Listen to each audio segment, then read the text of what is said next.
A woman's face burned down a city, 10 years of war, thousands of soldiers dead, and it all started with one wedding invitation. Nobody sent to the wrong woman. This is the story of Helen of Troy. Was Helen a victim or a villain? Did one woman really start the biggest war of the ancient world? To answer that, you have to go back to the beginning.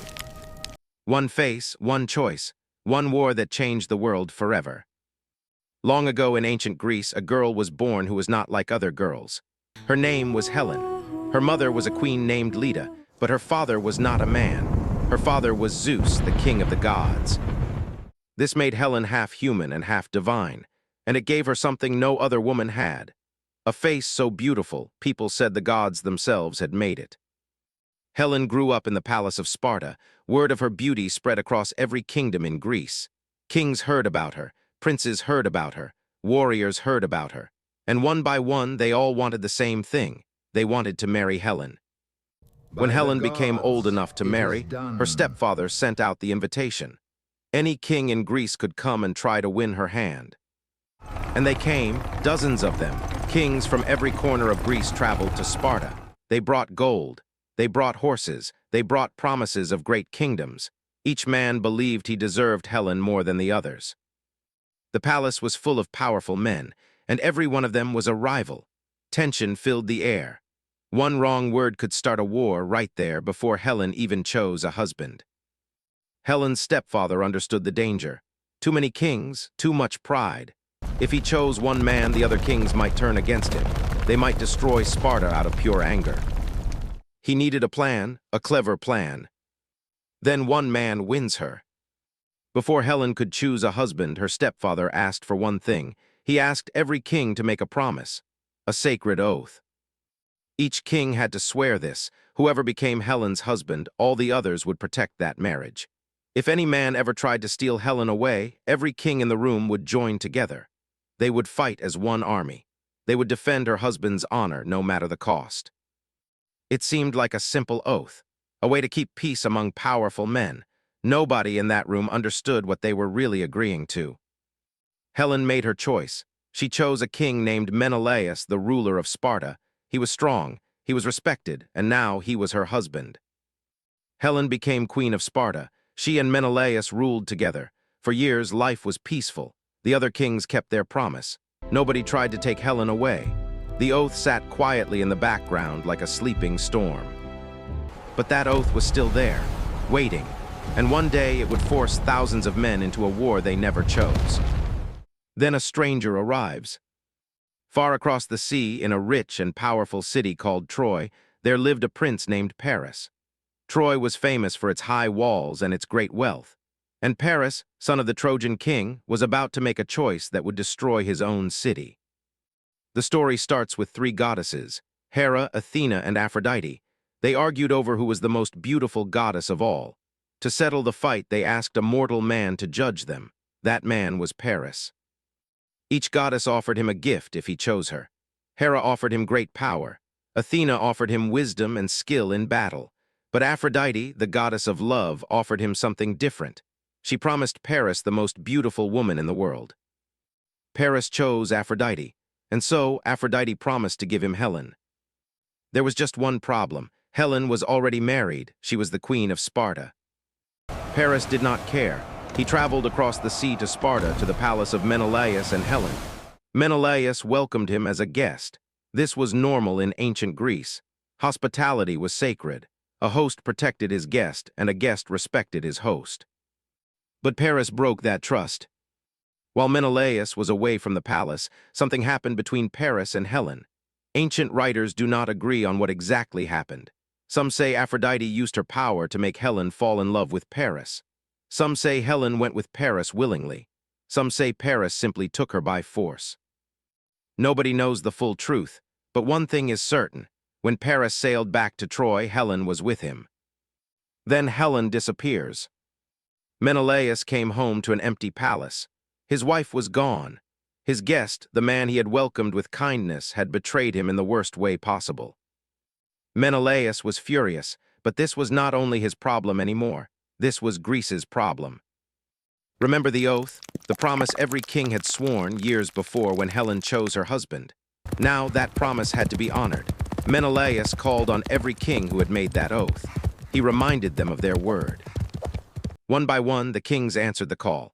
Some came because of honor. Some came because of the oath. Some came simply because they wanted glory or gold or a great war to fight. Among them was Agamemnon, Menelaus's own brother, a powerful king who took command of the entire army. And there was also a young warrior named Achilles, the greatest fighter in all of Greece. Ships gathered at a port called Aulis. More ships arrived every day. Soldiers, weapons, horses, supplies. The Greek army grew larger and larger. In the end, 1,000 ships crossed the sea toward Troy. 1,000 ships, filled with thousands of soldiers, all because of one woman. People still remember this today. They call Helen the face that launched 1,000 ships. It is one of the most famous lines in history, but behind that famous line was a very real war about to begin. The Greek army landed on the shores near Troy. High walls rose in front of them. Inside those walls waited Paris, Helen, and the entire kingdom of Troy. Neither side expected what came next. Then the war begins. The war outside Troy's walls did not end quickly. Nobody expected it to last 10 years, but it did.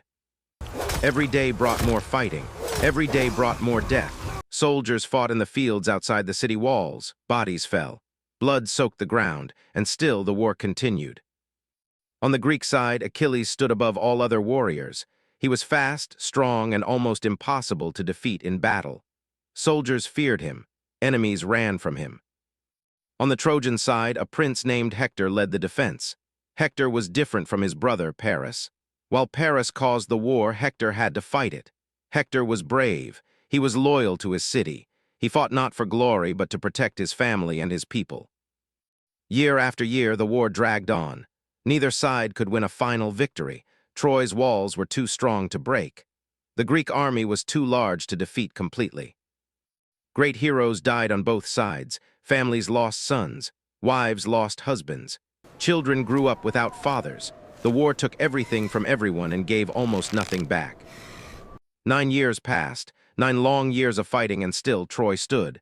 Still the war continued. Both sides grew tired, both sides grew desperate. One face, one choice, one war that changed the world forever. The Greeks began to lose hope. 10 years is a very long time to fight for one woman. Some soldiers wondered if it was worth it. Some kings wanted to go home, but something inside them would not let them stop. Pride kept them there. Honor kept them there. And perhaps, deep down, they knew that walking away now would mean nothing they had lost meant anything at all.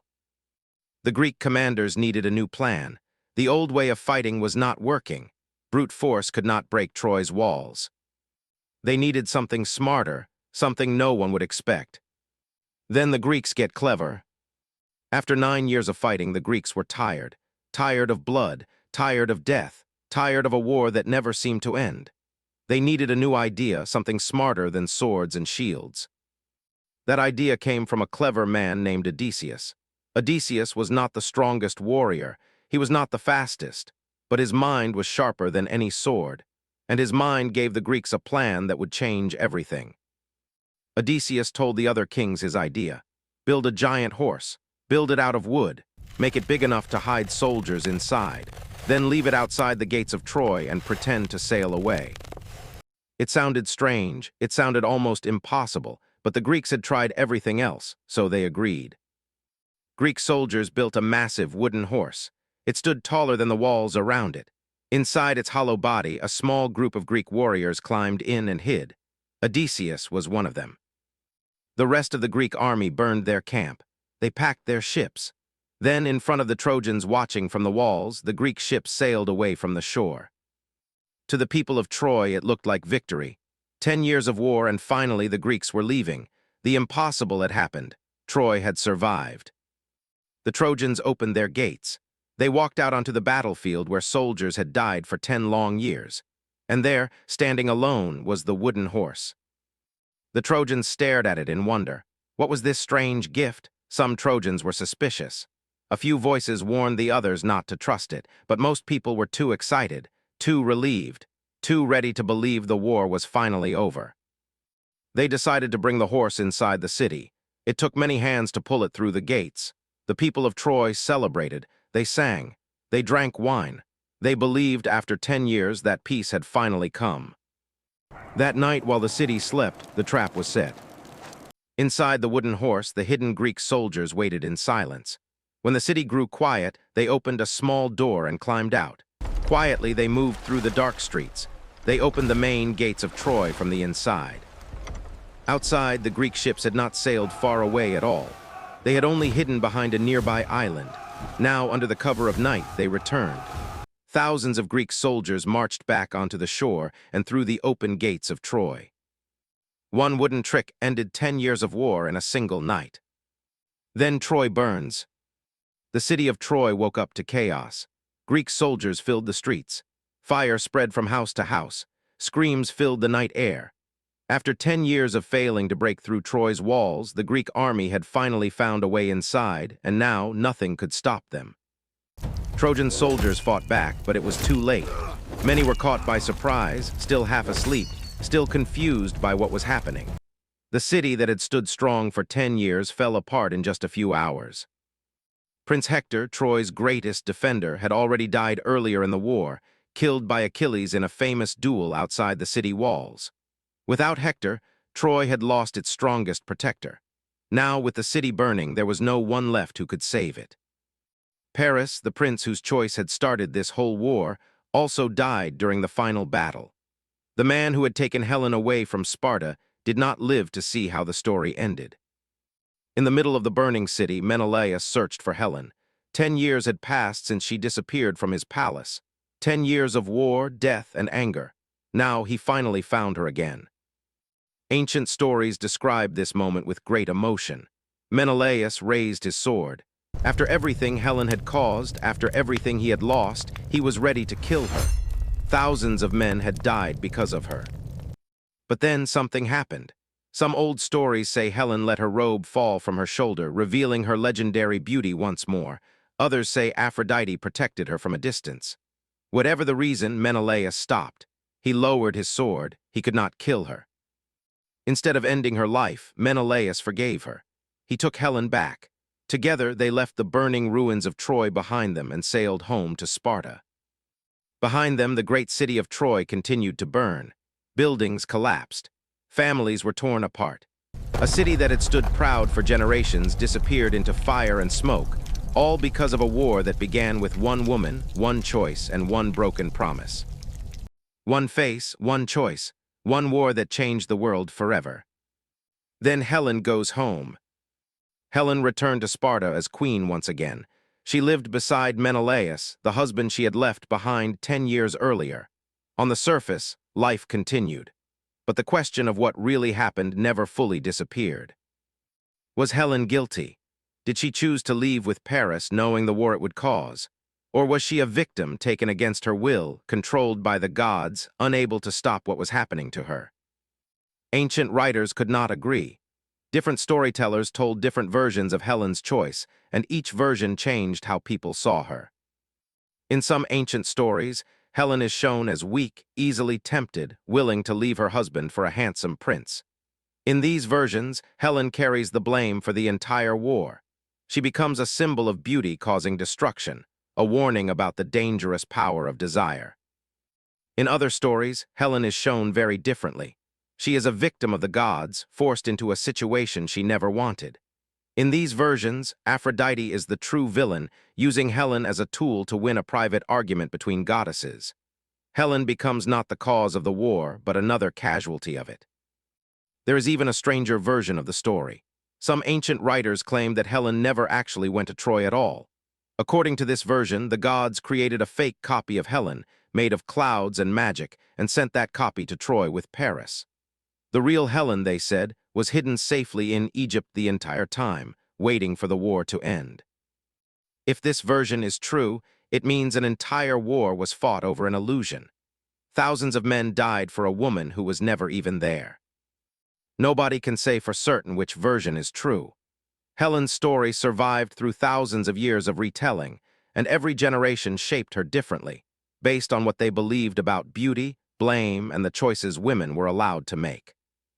What stayed the same in every version was the size of what her story represented.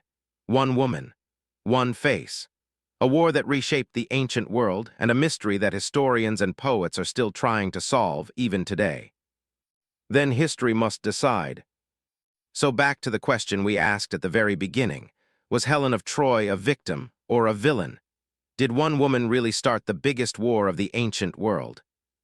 The honest answer is this: nobody truly knows, and maybe nobody ever will. For thousands of years, people have argued about Helen. Poets wrote about her. Playwrights wrote about her. Historians studied her story, looking for the truth hidden inside old legends. But the truth about Helen was never simple. It changed depending on who was telling the story and why they were telling it. If you wanted to warn people about the dangers of beauty, Helen became the villain. If you wanted to show how the gods controlled human lives, Helen became the victim. If you wanted to tell a story about love, Helen became a woman who followed her heart, no matter the cost. Every generation created the Helen they needed. But maybe that is the real lesson here. Maybe the story was never really about Helen at all. Think about it carefully. One woman did not build 1,000 ships. One woman did not carry a sword into battle. One woman did not choose to fight for 10 long years. Men made those choices. Kings made those choices. An entire army of proud men decided together that war was better than peace. Helen's face gave them a reason. But the choice to fight, the choice to keep fighting for 10 years, even when hope was almost gone, that choice belonged to the men who held the swords, not to the woman they blamed. This is why Helen's story still matters today, thousands of years later. It is not really a story about beauty. It is a story about how easily people find someone else to blame instead of looking at their own choices. Menelaus could have accepted his loss and moved on. Instead, he called on an old oath and pulled all of Greece into war. Agamemnon could have refused to fight in someone else's marriage. Instead, he saw a chance for glory and he took it. Paris could have respected another man's marriage. Instead, he followed his own desire and never once thought about what it would cost other people. Every man in this story made his own choice. And in the end, every man in this story chose war. One face, one choice, one war that changed the world forever. This is why the thesis of Helen's story is not really about her face at all. It is about how one choice, made by a few powerful people, can pull thousands of innocent people into suffering they never asked for. A prince wanted a woman who was not his. A husband wanted revenge. A brother wanted glory. And soldiers, farmers, and family men across all of Greece paid the price for decisions they had no part in making. Helen simply became the easiest person to blame. She was the face people could point to, when the real reasons for the war were pride, power, and broken promises. Even the ending of her story shows this pattern clearly. Remember when Menelaus found Helen in the burning city of Troy? He raised his sword, ready to kill her for everything she had caused. But when he saw her again, he could not do it. He forgave her instantly. Ask yourself this question. If Helen was truly responsible for 10 years of war and the deaths of countless men, why did Menelaus forgive her so quickly? Perhaps, somewhere deep inside, even Menelaus understood the truth. Helen was never the true cause of the war. She was simply the excuse men used to justify a war they already wanted to fight. This pattern did not end with ancient Greece. Throughout history, people have often blamed a single person or a single moment for problems that were much larger and more complicated.